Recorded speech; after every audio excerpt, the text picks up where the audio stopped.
Assalamualaikum warahmatullahi wabarakatuh. Alhamdulillahirabbil alamin. Wassalatu wassalamu ala asyrafil anbiya'i wal mursalin sayyidina wa maulana Muhammadin wa ala alihi wa ashabihi ajma'in. Alhamdulillahirabbil alamin. Kita bersyukur kepada Allah. Allahumma salli ala sayyidina Muhammad wa ala ali sayyidina Muhammad. Kita bersalawat kepada Rasulullah. Kaum muslimin, para mahasiswa Fakultas Syariah Yayan Palangkaraya, kembali kita bertemu dalam mata kuliah Usul Fikih 2. Yang akan kita bahas pada hari ini adalah terkait dengan hilah hukum. Apa itu hilah? Nah, sebelum memulai perkuliahan kita ini, marilah kita bersama-sama membaca basmalah. Bismillahirrahmanirrahim. Oke, materi kita yaitu hilah. Nah, kita hari ini membahas tentang hilah.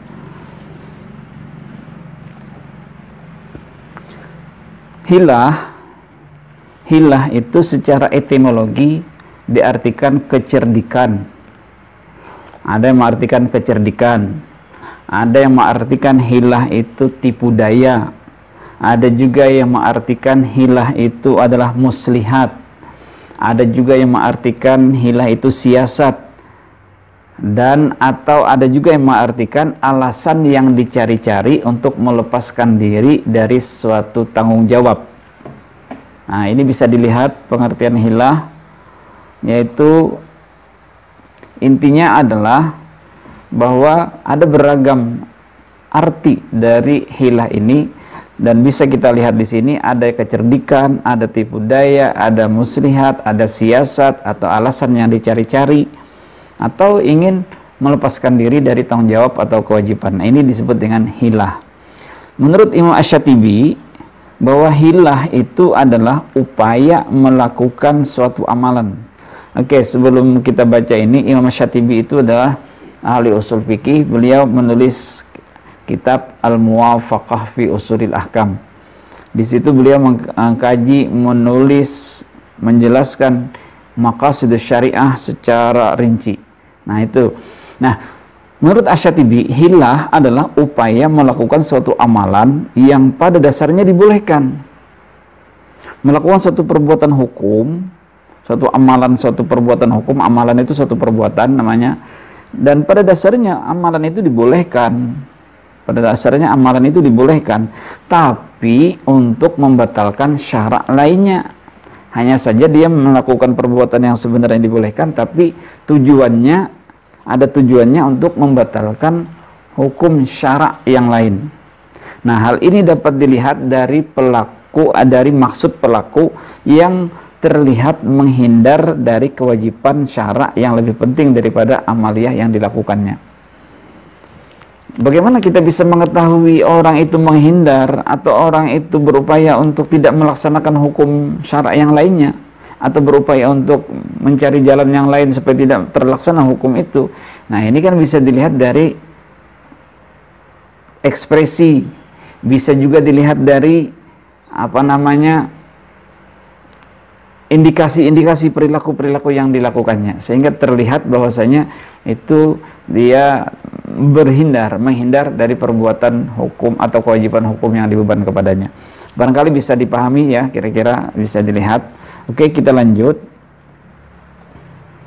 Menurut Ali Hasbullah, beliau ini penulis kitab yang saya punya itu Ushul Tasyri' fil Islam.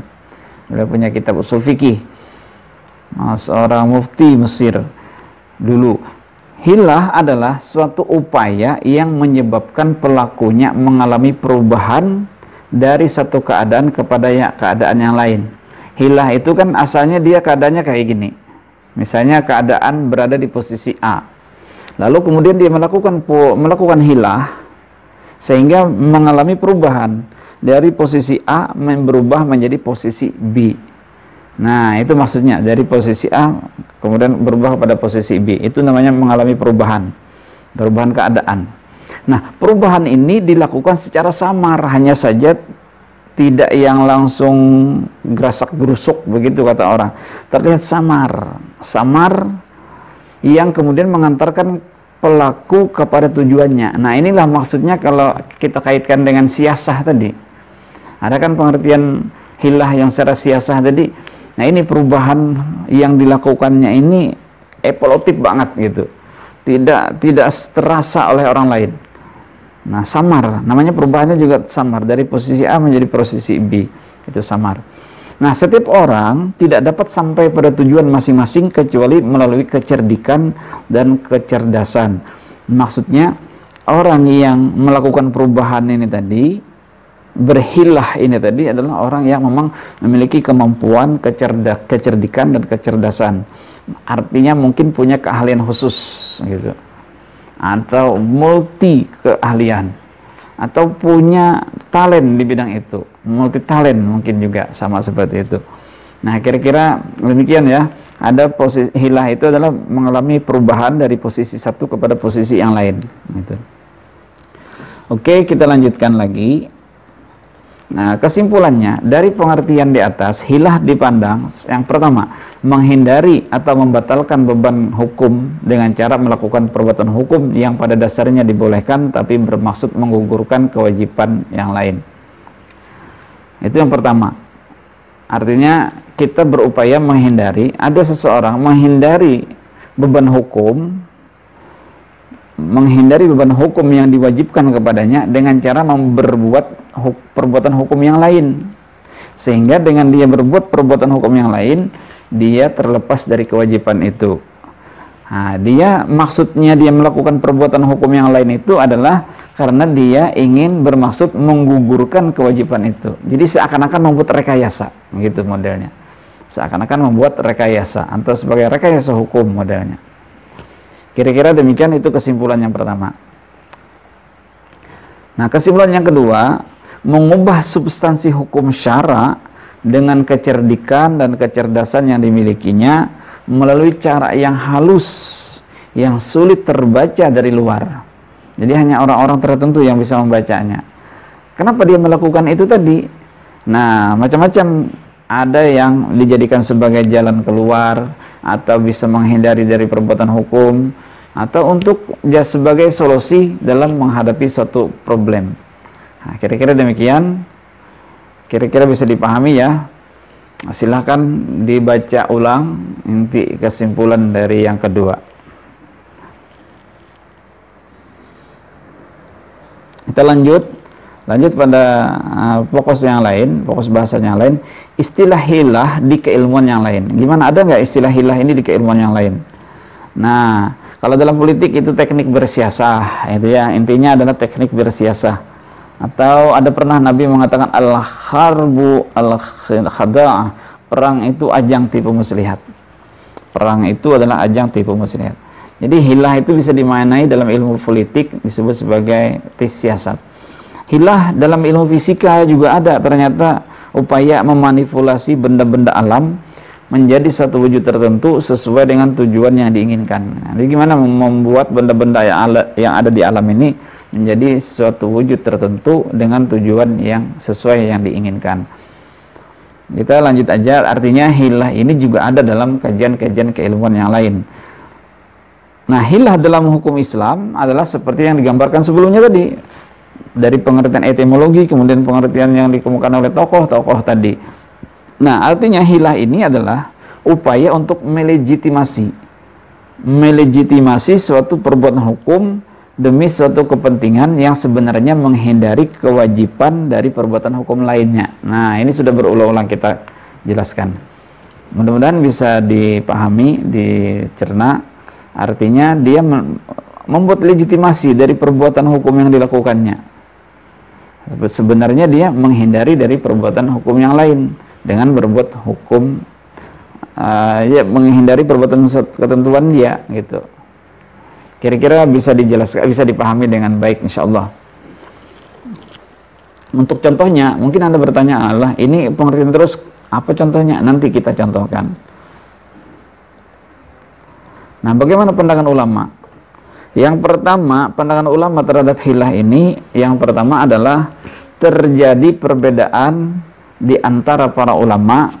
Ada yang berpendapat boleh melakukan hilah, ada juga yang menyatakan tidak boleh melakukan hilah. Jadi di antara ulama berbeda pendapat, ada yang menyatakan boleh, ada juga yang menyatakan tidak boleh berhilah.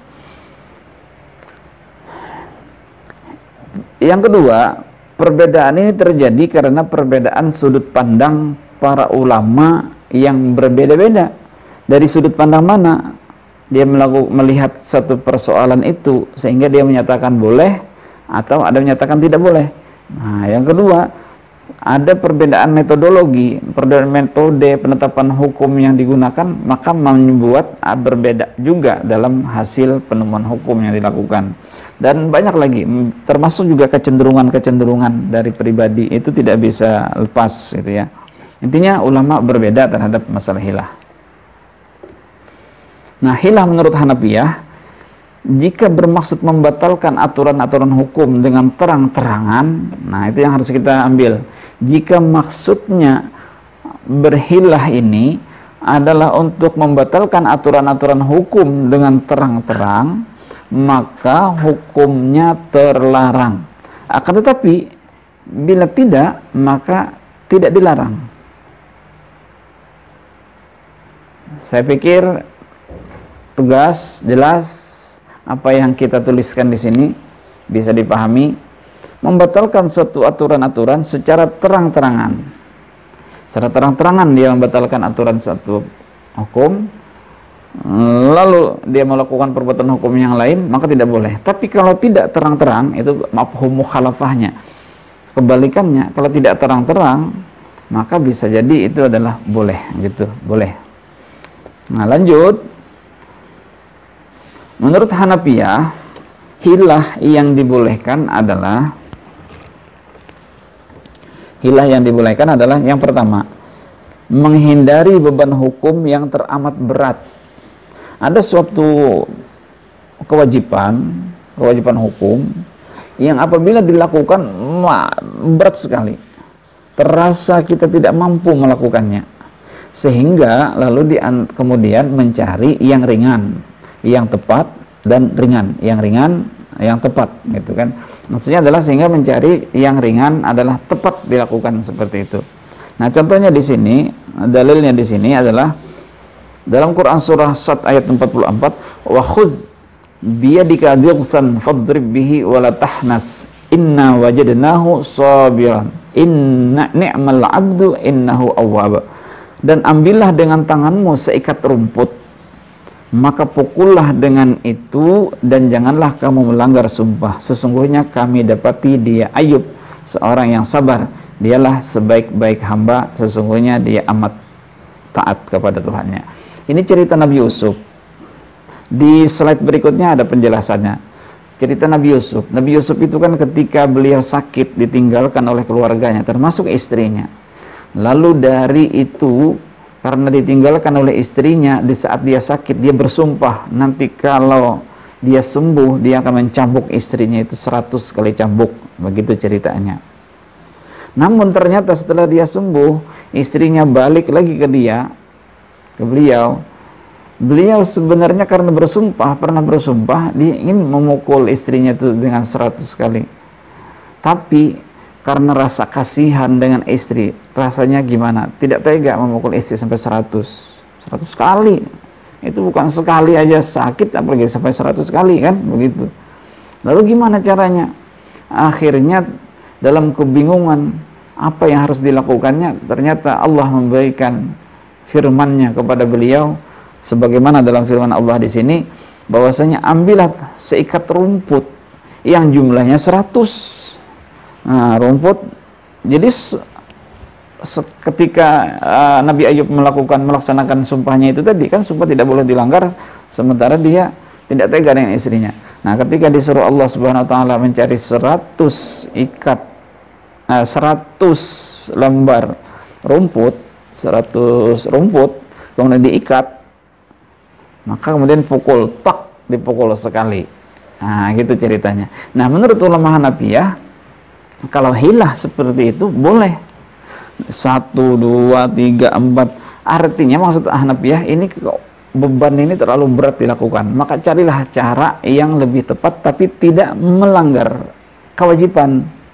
Artinya tetap saja dipukul 100, iya juga 100, cuma caranya adalah yang asalnya 1 takub 1, 2, 3, 4 sampai 100 dengan cambuk lagi misalnya. Nah, berapa itu? Hampir jadi apa belakang ini kalau dicambuk?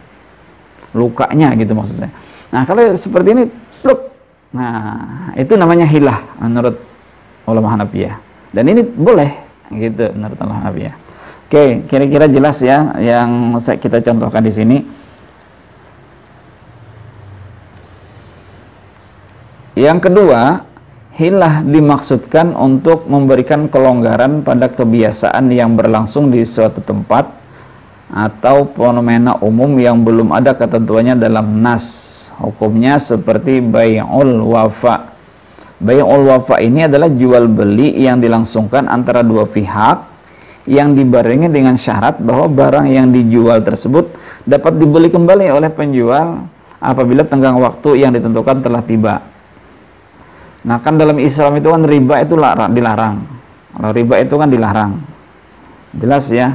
Lalu bagaimana supaya praktek yang dilakukan, praktek muamalah ini tidak masuk riba?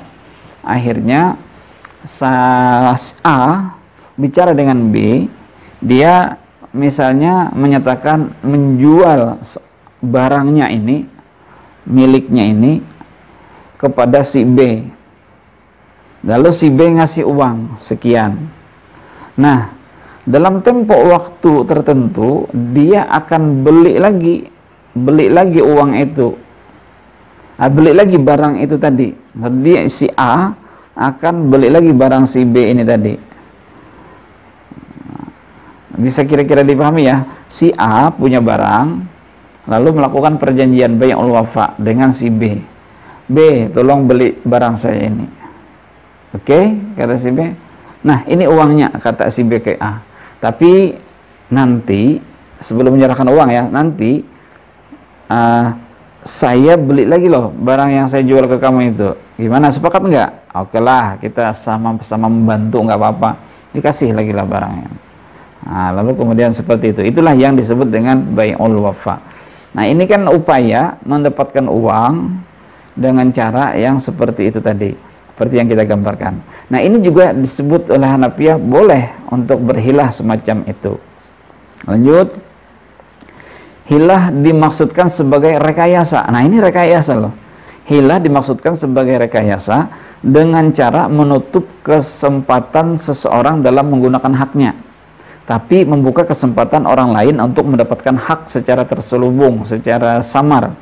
Karena alasan-alasan tertentu seperti menghibahkan suatu barang sebagai legitimasi terhadap transaksi jual beli yang terselubung yang menyebabkan gugurnya hak syub'ah. Nah, kayak gini.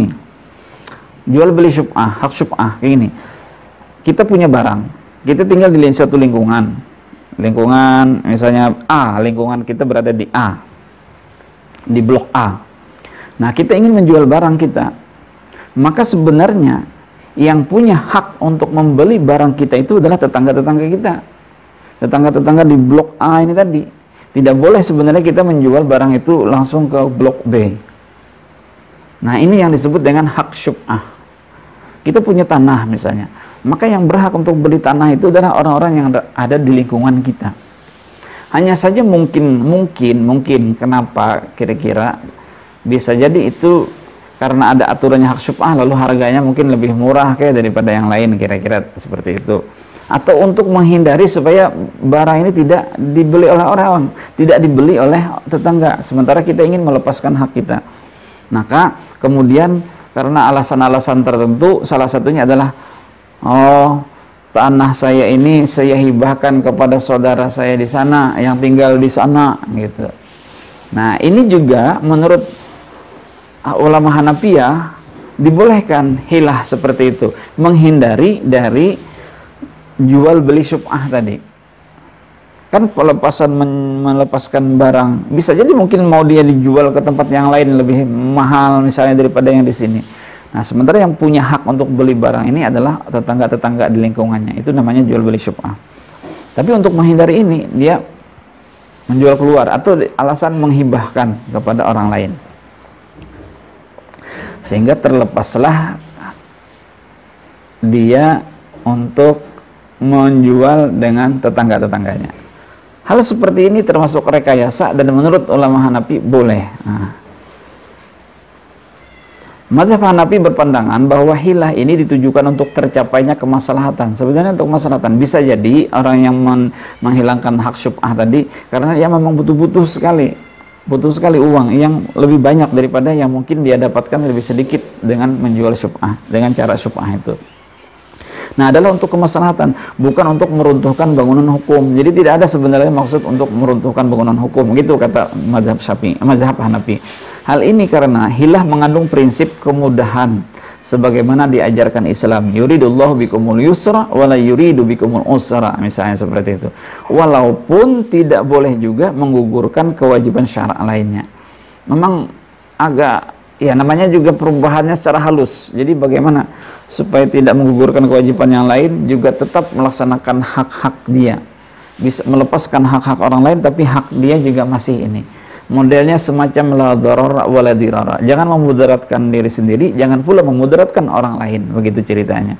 Artinya katak tidak mati, ular tak kenyang. Ular tak kenyang, katak tak mati. Jadi sama-sama hidup. Gitu maksud dari mazhab Hanafi. Kira-kira begitu. Kita lanjut. Hilah menurut Asy-Syatibi. Ya, materinya agak banyak sebenarnya. Hilah menurut Asy-Syatibi. Yang pertama, haramnya melakukan hilah seperti hilah yang diperbuat oleh orang munafik yang seakan-akan beriman, padahal tidak ada orang riya yang memperlihatkan amalnya dengan tujuan riya. Ini maksudnya apa nih? Maksudnya gini. Haramnya, nah ini hilah yang tidak diperdebatkan. Artinya hilah yang seperti ini disepakati oleh para ulama. Bahwasanya apa yang disepakati oleh ulama, bahwasanya haram melakukan hilah seperti yang dilakukan oleh orang munafik. Ayatul munafiki salasun. Ayat tanda-tanda orang munafik itu kan ada 3. Idza hadatsa kadzaba, apabila dia berkata-kata pasti mengingkari. Misalnya seperti itu. Wa idza wa'ada, apabila dia berjanji akhlafa, dia selalu mengingkarinya. Idza tumina, apabila diberikan amanat khana, dia berkhianat. Nah, artinya orangnya ini hanya memperlihatkan luarnya saja bagus tetapi dalamnya tidak, begitu. Nah, orang munafik seperti ini dia berhilah. Dia berhilah supaya terlihat baik oleh orang lain. Padahal di dalamnya busuk. Nah, ini hilah menurut Asy-Syatibi. Nah, hilah seperti ini disepakati oleh para ulama haram. Atau orang riya, dia ingin memperlihatkan amal ibadahnya ke orang lain, tapi sebenarnya punya maksud-maksud tertentu, ingin menarik perhatian orang. Seandainya dia tidak punya kepentingan untuk menarik perhatian orang lain, maka mungkin dia tidak melakukan perbuatan seperti itu. Nah, makanya riya tadi menghanguskan amal dalam agama. Tetapi menurut hilah itu haram. Dia berhilah memperlihatkan dia sebagai orang yang baik, begitu. Hal ibadah, padahal dia tidak seperti itu. Hanya tujuannya untuk mendapatkan pujian kepada orang lain. Yang kedua, hilah yang disepakati kebolehannya. Berarti ulama sepakat boleh, gitu menurut Asy-Syatibi. Seperti seseorang yang mengucapkan kalimat kafir karena terpaksa. Ada orang yang karena dipaksa, golok di leher, kamu ini, nah, gitu kan, menyatakan seperti itu. Karena dipaksa, dia menyatakan dia keluar, misalnya seperti itu, keluar dari Islam. Dia menyatakan apapun istilahnya yang disuruh orang itu tadi. Tapi sebenarnya dia dalam keadaan terpaksa. Nah, contohnya golok udah di leher. Hal ini bertujuan untuk memelihara darah, bukan untuk meyakini ucapan tersebut. Nah, ini dulu kalau kita belajar ilmu kalam itu biasanya dikatakan oleh dalam aliran Murji'ah kalau tidak salah itu. Hilah seperti ini dibolehkan untuk kemaslahatan duniawi dan tidak mengakibatkan kemafsadatan baik dunia atau akhirat. Nah, ini ketinggalan akhiratnya nih. Atau akhirat. Jadi dia hanya ucapan di luar saja tapi tidak sampai ke dalam hati. Karena apa? Karena keadaan darurat atau terpaksa. Dia harus mau tidak mau mengucapkan sesuatu yang dilarang sebenarnya. Nah, dilarang sebenarnya. Oke, kita lanjut. hilah yang diperdebatkan. Nah, nomor 3, hilah yang diperdebatkan. Kenapa diperdebatkan? Karena tidak ada dalil qat'i atau wad'i yang melarang atau yang membolehkan. Ada yang memandang tidak menyalahi kemaslahatan, ada juga yang memandang oh itu menyalahi. Karena apa? Karena tidak ada dalil qat'i yang menyatakan ini boleh atau ini tidak boleh. Atau ini kemaslahat nih. Atau ini banyak mudaratnya nih. Nah, misalnya. Nah, contohnya ketika hampir bayar zakat harta nih ceritanya. Anggaplah orang itu berusaha membuka usahanya anggaplah tanggal 1 Januari misalnya. Dia buka usaha. Tahun depan setahun kemudian tanggal Januari tahun depan dia wajib mengeluarkan zakat. Itu namanya haul. Udah sampai 1 tahun. Nah, tiba-tiba ternyata di tanggal 25 Desember atau 26 Desember atau menjelang dia harus bayar zakat, dia menghibahkan harta yang dimilikinya tadi. Sehingga yang harusnya dia mengeluarkan zakat, akhirnya dia tidak bisa mengeluarkan. Akhirnya dia tidak sampai nisab untuk bayar zakat. Kira-kira bisa paham ya? Nah, ini namanya diperdebatkan. Kalau ulama Hanafiyah menyatakan itu boleh gitu. Tadi kan boleh menghilangkan hak syubhah dengan cara menghibahkan hartanya ke orang lain. Tadi kan dari madhab Hanafi. Namun dari yang seperti ini menurut Asy-Syatibi bahwa ini diperdebatkan. Atau misalnya ya hampir mau bayar zakat, tapi kemudian tiba-tiba uangnya digunakan untuk beli mobil. Akhirnya setelah dihitung-hitung tidak sampai lagi cukup nisabnya. Walaupun kurang dari 100, 200, 300 ribu. Namanya nih, dalam zakat, dalam Islam itu kan zakat itu tidak yang yang penting aku kasih lah kayak gitu, enggak. Zakat itu dalam Islam punya teori. Ada haulnya, ada kadarnya, ada nisabnya. Kalau tidak sampai haul bukan zakat sebutannya. Kalau belum sampai nisabnya maka belum sampai zakatnya. Kalau belum sampai kadarnya, kalau tidak sesuai kadarnya maka tidak disebut sebagai nisab. 2,5 Anda kasih cuma 2 aja. Ya nggak bisa gitu. Kalau kadarnya 2,5 ya tetap 2,5 gitu untuk zakat dagang misalnya. Nah, ini yang diperdebatkan oleh para ulama, ada yang menyatakan boleh, ada yang tidak gitu ya. Tentunya mungkin sesuai dengan alasan ya tentunya. Nah, ini namanya hilah, menghindari bayar zakat tadi lalu dihibahkan harta yang dimilikinya. Nah, itu namanya hilah. Menghindarkan kewajiban yang lain dengan melakukan perbuatan yang lain yang sebenarnya boleh aja. Menghibahkan bukan perbuatan yang dilarang kan, gitu. Menghibahkan harta. Hanya saja mungkin terlihat dia menghindari kewajibannya. Tapi hal ini diperdebatkan menurut Imam Asy-Syatibi. Kemudian hilah menurut Ali Hasbullah. Syariat dibuat adalah untuk dijalankan sesuai dengan ketentuan. Contoh, syariat itu dibuat agar bisa dijalankan sesuai ketentuan. Makanya ada aturan dibuat supaya orang itu menjalankan aturan sesuai dengan yang tertulis dalam aturan itu. Misalnya keinginan memiliki barang. Saya pengen barang Anda gitu. Nah, bagaimana dalam Islam supaya saya itu sah memiliki barang yang saya inginkan itu? Maka dibuatlah hilah, yaitu disyariatkannya hilah jual beli. Kalau saya rebut barang Anda dengan cara kekerasan sementara Anda tidak mau menyerahkan, nah itu namanya pemaksaan, bukan jual beli gitu. Perampokan bukan jual beli. Nah, kayak gitu. Nah, makanya supaya dia bisa sah yang saya miliki ini, barang Anda itu saya miliki, saya tawar, boleh nggak saya beli barang Anda ini? Lalu ternyata cocok harganya dan segalanya, jadilah dia. Nah, ini namanya hilah yang dibolehkan sesuai syariat. Nah, itu menurut Ali Hasbullah. Yang selanjutnya, perbuatan yang pada dasarnya disyariatkan untuk tujuan yang dibolehkan.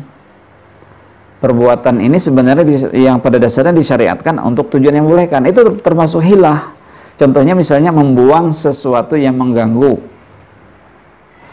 ada di jalan, Anda melihat sesuatu ini, oh ini bisa mengganggu orang nih, duri atau paku atau apa, Anda buang, itu sebenarnya hilah. Beralih, berubah dari suatu perbuatan hukum ke perbuatan hukum yang lain, begitu. Itu, tapi ini dibuat adalah untuk dibolehkan. Dibuatlah, lalu timbullah hadis Rasulullah bahwasanya orang yang membuang duri di jalan itu mendapatkan pahala dari Allah Subhanahu wa taala. Lalu kemudian ada orang yang berbuat buruk, bagaimana cara melawannya? Bagaimana supaya sah kita melawan orang yang berbuat buruk tadi, berbuat zalim? Lalu dilakukanlah bahwasanya kita boleh menumpas kezaliman, tapi tentunya dengan prosedur-prosedur tertentu. Ada aturan-aturannya, sebagaimana yang diatur dalam undang-undang kita, khususnya undang-undang positif dan undang-undang Islam juga ada. Rasanya bagaimana cara menumpas, ada prosedurnya. Nah sebenarnya kan tidak boleh kita menyakiti orang juga kayak gitu kan, atau misalnya membunuh orang, bagaimana cara membunuh orang yang telah membunuh orang lain, maka dibuatlah dalam Islam itu qisas, misalnya seperti itu. Nah ini hilah, sebenarnya kita dilarang membunuh orang gitu. Nah, dilarang membunuh orang. Tapi karena dia melakukan kezaliman atau melakukan pembunuhan juga, lalu dibuatlah aturan supaya kita itu boleh menghukum dia, membunuh dia sendiri. Dengan cara apa? Yaitu hukum qisas tadi. Amar ma'ruf nahi mungkar dan segalanya. Sebenarnya orang pribadi-pribadi itu punya hak tidak boleh diusik. Gitu kan ceritanya. Lalu bagaimana supaya kita ini berhak untuk menyatakan wal takum minkum, lalu muncullah ayat Al-Qur'an wal takum minkum ummatu yad'una ilal khair wa ya'muruna bil ma'ruf, bahwasanya seseorang itu harus ada di antara kita ini menjadi orang yang mengajak kebenaran dan menghindari kemaksiatan, kemungkaran. Disitulah jalur dia, itulah hilah namanya. Sebenarnya hak-hak masing-masing orang dia tidak mau gitu kan, pada prinsipnya dia bebas, tapi dibuatlah aturan bahwasanya dia tidak sebebas-bebasnya. Dia harus juga mendengarkan ceramah-ceramah agama, misalnya seperti itu. Jadilah yang wal takum minkum ummatu yad'una ilal khair wa ya'muruna bil ma'ruf. Yang selanjutnya, yang ketiga, perbuatan yang sebenarnya sesuai dengan syariat, tetapi bertujuan untuk mencapai yang diharamkan. Perbuatan ini baik, tapi ternyata tujuannya untuk yang buruk. Nah ini namanya hilah juga. Berhilah juga menurut ahli hasbullah. Ahli hasbullah tadi kan dari satu bentuk ke bentuk yang lain, perubahan ini. Yang sebenarnya perbuatan itu dilakukan boleh, tetapi tujuannya untuk diharamkan, maka itu adalah haram, hilah itu. Contoh, seseorang yang menghibahkan sebagian dari hartanya menjelang haul zakat dengan maksud untuk menghindari kewajiban zakat. Nah ini kalau dalam mazhab, kalau dalam Imam Syatibi tadi, yang menghindari zakat tadi katanya diperdebatkan gitu kata beliau. Ada yang mengatakan boleh, ada yang tidak. Nah, kalau menurut ahli hasbullah yang seperti ini adalah tujuan yang diharamkan. Berarti hilah yang seperti ini diharamkan. Menghindari kewajiban membayar zakat dengan cara menghibahkan, apalagi beli barang supaya terhindar dari kewajiban bayar zakat, maka hukumnya haram. Itu menurut ahli hasbullah. Lanjut nomor 4. Perbuatan yang pada dasarnya diharamkan tapi untuk mencapai kebaikan. Nah, ini juga haram. Karena perbuatannya diharamkan. Walaupun sebagian ulama membolehkan hilah ini, tapi tetap pelakunya berbuat dosa. Ini gini loh. Maksudnya pada dasarnya perbuatan itu diharamkan, tapi tujuannya untuk mendapatkan kebaikan. Pada dasarnya perbuatan itu dilakukan, diharamkan, tapi untuk mencapai kemaslahatan. Misalnya, ada orang yang punya utang, tapi dia ini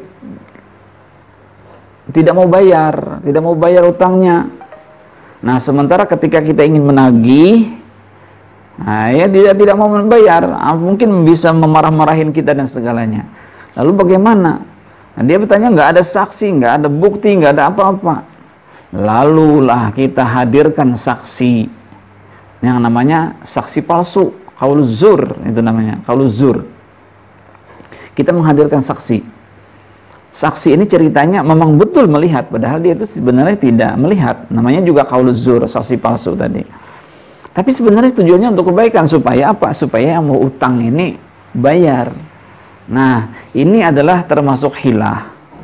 Tapi kata Ali Hasbullah, sebagian ulama membolehkan hilah seperti ini, walaupun pelakunya tetap berdosa. Mungkin bagi kalangan masyarakat yang berada di birokrasi lah misalnya seperti itu, ada satu kegiatan yang tidak ada anggarannya untuk dilakukan seperti itu. Lalu dibuatlah satu kegiatan, sebenarnya dia tidak untuk melakukan kegiatan ini, tapi tujuannya untuk kegiatan yang lain gitu. Karena kegiatan yang lain itu kan tidak ada anggarannya. Nah, mungkin bagi yang di birokrasi mungkin memahami hal seperti ini. Nah, kalau selama tujuannya adalah kebaikan, maka kalau kita mengambil dari sini tadi, sebagian ulama membolehkan walaupun yang melakukan itu berdosa. Nauzubillahi min dzalik. Itulah masalah kehidupan kita. Tujuannya baik begitu, tapi nggak bisa dipertanggungjawabkan begitu loh. Nah, kegiatan ini nggak ada anggarannya, nggak bisa dipertanggungjawabkan, nggak ada apa-apanya, tapi penting ada kegiatan itu. Lalu dibuatlah kegiatan lain, seakan-akan membuat kegiatan ini, tapi sebenarnya adalah untuk melakukan perbuatan yang lain yang penting ini gitu. Hanya saja nggak bisa dipertanggungjawabkan, nggak ada bacaannya lah gitu bahasa orang. Karena ada bacaannya untuk mempertanggungjawabkan ini, lalu kayak apa caranya supaya mendapatkan dana. Nah, ini insya Allah bisa dipahami lah oleh yang berada di birokrasi. Nah, hilah menurut Wahbah Zuhaili, menurutnya hilah itu terbagi dua. Yang pertama hilah syariah, ada hilah ghairu syariah. Nah, sejak kita dari mazhab Hanafi, kemudian dari pendapat Asy-Syatibi, kemudian pendapat Ali Hasbullah tentang hilah tadi, sepertinya bisa dirangkum, ada hilah yang dibolehkan, ada hilah yang tidak dibolehkan. Hilah yang dibolehkan itu adalah hilah syariah, hilah yang tidak dibolehkan adalah hilah ghairu syariah. Nah, hilah syariah adalah bukan bertujuan membatalkan hukum atau melepaskan diri dari kewajiban yang telah ditentukan, tapi sebagai solusi untuk keluar dari kesempitan. Nah, teorinya begitu. Hilah syariah adalah hilah yang bukan bermaksud untuk membatalkan hukum atau melepaskan diri dari kewajiban yang telah ditentukan, tapi sebagai solusi, makhraj, sebagai jalan keluar untuk untuk keluar dari kesempitan, dari dhaik. Nah, itu. Karena dalam kaidah-kaidah fikih kan banyak disebutkan darul mafasidi muqaddam ala jalbil masalih. Kemudaratan itu menolak kemudaratan itu lebih diutamakan daripada mengambil kemaslahatan. Kemudian ada sebutannya dengan ad-dararu yuzal, kemudaratan itu harus dihilangkan. Atau ada yang lebih di bawah dari kemudaratan, masyakkah, al-masyakkatu tajlibu taisir, kesulitan itu membutuhkan kemudahan. Nah, kita dengan melakukan seperti ini adalah sebagai solusi keluar dari kesempitan. Nah, kalau hilah yang dilakukan dalam bentuk seperti itu, maka menurut Wahbah Zuhaili termasuk hilah syariah. Nah, contoh kebiasaan penduduk Bukhara melakukan ijarah dalam waktu yang lama. Sewa menyewa itu dalam waktu yang lama. Namun ijarah menurut Abu Hanifah tidak boleh terhadap pepohonan. Karena itu pun penduduk pun berhilah dengan bai'ul wafa. Bai'ul wafa itu adalah hilah syariah karena kebutuhan manusia untuk melepaskan diri dari kaidah yang melarang ijarah yang panjang terhadap pepohonan. Nah, kira-kira seperti itu. Jadi bisa dipahami. Nah, ijarah tadi kan sewa menyewa. Tapi kalau sewa menyewanya itu adalah dengan pohon, maka tidak boleh. Lalu dipraktekkanlah bai'ul wafa. Bai'ul wafa itu adalah jual beli di mana salah satu pihak penjual mempunyai hak untuk membeli atau menarik kembali pada barang yang telah dijualnya kepada pembeli. Bai'ul wafa tadi kan. Nah, pada dasarnya maksudnya di sini kenapa kenapa harus seperti itu gitu kan? Dalam mazhab Hanafi tidak boleh ijarah terhadap pohon. Nah, sementara seseorang membutuhkan uang, lalu orang yang lain, orang yang mengasihkan uang, A butuh uang, B punya uang, gitu. Disuruh nyewa, ngapain nyewa pohon, kan gitu kan istilahnya. Ngapain, nggak ada manfaatnya segalanya. Nah, lalu dibuatlah bahwasanya yang awalnya sewa pohon ijarah terhadap pepohonan itu tidak boleh, lalu dibuatlah bai'ul wafa, gitu ceritanya. Dibuatlah bai'ul wafa. Kan secara ijarahnya mazhab Hanafi tidak boleh mengijarahkan, menyewa, sewa nyewa terhadap pohon. Nah, kalau tidak boleh gimana caranya supaya sementara kita butuh uang nih. Nah, lalu jadilah dia pohon itu bukan ijarah namanya, tapi bai'ul wafa. Jual itu, jual yang pepohonan ini, nanti dia si penjual ini, si A ini bisa lagi membeli kepada si B, gitu ceritanya. Nah, karena apa? Karena pada waktu itu orang banyak yang tidak mau mengeluarkan uangnya tanpa mendapatkan keuntungan. Kalau saya sewa ini, apa yang saya dapatkan? Kalau saya beli ini, apa yang saya dapatkan dari yang Anda lakukan ini? Masa saya cuma ngasih uang gitu aja? Nah, gitu kan, tidak ada keuntungan. Nah, sementara banyak pula para peminjam uang tidak mampu melunasi utangnya dengan akibat imbalan yang harus mereka bayarkan banyak, gitu kan istilahnya. Itu kan masuk riba. Makanya untuk menghindari seperti itu lalu dilakukanlah bai'ul wafa. Sementara menurut ulama fikih, imbalan yang diberikan atas dasar pinjam meminjam uang termasuk riba. Nah, itu. Tapi kalau melalui bai'ul wafa kan tidak. Nah, contoh lainnya seseorang bersumpah untuk berhubungan. Ini terkait ini. Sumpah kan harus dilaksanakan. Aku pokoknya harus berhubungan dengan istriku di siang di bulan Ramadan, itu kan seperti itu. Abu Hanifah berfatwa agar laki-laki itu bisa melaksanakan sumpahnya itu, maka dia harus melakukan safar. Nah, tapi gaya yang seperti ini dalam kalangan mazhab yang lain tidak boleh, kayak gitu. Apalagi dalam mazhab Syafi'i tidak boleh seperti itu. Karena bersumpah untuk berhubungan suami istri, lalu akhirnya supaya boleh berarti dia melakukan safar, melakukan perjalanan. Nah, setelah dia melakukan perjalanan, barulah dia bisa melakukan hubungan. Nah, dalam mazhab Hanafi boleh seperti itu. Tapi dalam mazhab yang lain tidak boleh. Terutama mazhab Syafi'i tidak boleh.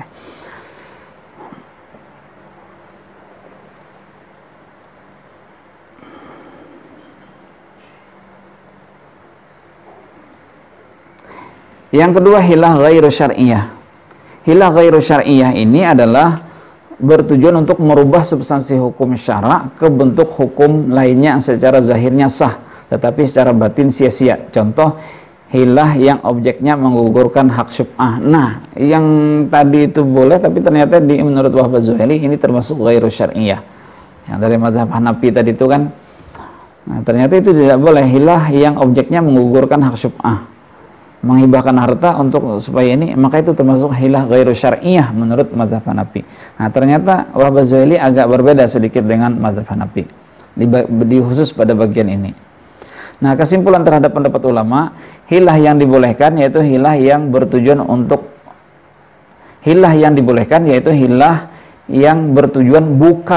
bukan untuk membatalkan hukum syariat ya ini ya.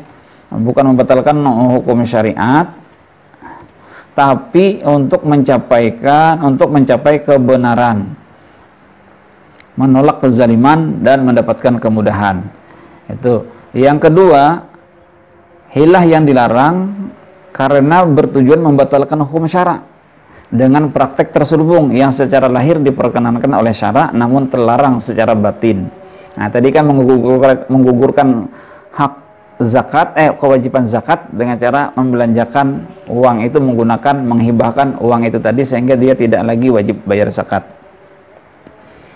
Yang ketiga, hilah yang masih diperselisihkan hukumnya antara boleh dan tidak oleh para ulama sehingga menjadi ikhtilaf dikarenakan bahwasanya tidak ada dalil qat'i yang menyatakan ini dilarang, ini boleh. Makanya ada yang menyatakan boleh, ada yang tidak, termasuk yang menggugurkan hak zakat tadi itu menggugurkan kewajiban zakat tadi itu pun termasuk sebenarnya di kalangan dari siapa tadi ya, saya lupa, ulama Ali Hasbullah mengatakan itu termasuk diperdebatkan. Mazhab Imam Syatibi menyatakan itu diperdebatkan, masih diperselisihkan. Kenapa ini terjadi? Terjadi perbedaan pendapat. Tadi sudah kita nyatakan terjadinya perbedaan pendapat di antara ulama adalah karena perbedaan pandangan, perbedaan dalil, perbedaan metode yang dilakukan, sehingga menghasilkan bahkan termasuk juga perbedaan subjektivitas di antara para ulama, sehingga hukum yang keluar dari mereka itu adalah juga berbeda. Nah, sebenarnya banyak sekali, ya mudah-mudahan masih sempat sedikit lagi kita akan jelaskan bahwasanya ulama yang menyatakan boleh hilah itu ini adalah mengajarkan Nabi Yusuf untuk hilah agar bisa bertemu saudaranya. Nah, ceritanya kayak gini aja. Silakan Anda lihat dalam Quran surah Yusuf ayat 70. Bahwasanya menuduh orang lain itu tidak boleh. Menuduh orang lain maling, mengambil orang lain tidak boleh. Kan pada waktu itu saudara-saudara Nabi Yusuf datang, diundang, lalu bagaimana supaya dia bisa bertemu dengan adiknya, Benyamin namanya. Lalu dimasukkannya sesuatu benda, gelas atau seperti apa. Kemudian setelah mereka jauh, dibilang bahwasanya Nabi Yusuf kehilangan, cari di sana. Nah kan itu hilah, menuduh sebenarnya. Tapi sebenarnya tujuannya adalah supaya bisa ketemu dengan saudaranya. Itu hilah. Dan itu ternyata dalam Al-Quran boleh, karena Allah mengajarkan seperti itu. Nah gitu. Kemudian Allah mengajarkan Nabi Ayub. Nah ini yang untuk menghukum istrinya 100 kali cambuk. Ini sudah kita jelaskan juga. Silahkan lihat dalam Quran surah Sad ayat 44. Selanjutnya Allah mengajarkan Nabi ini masih nomor 2. Oh ya, habis. Materi kita sudah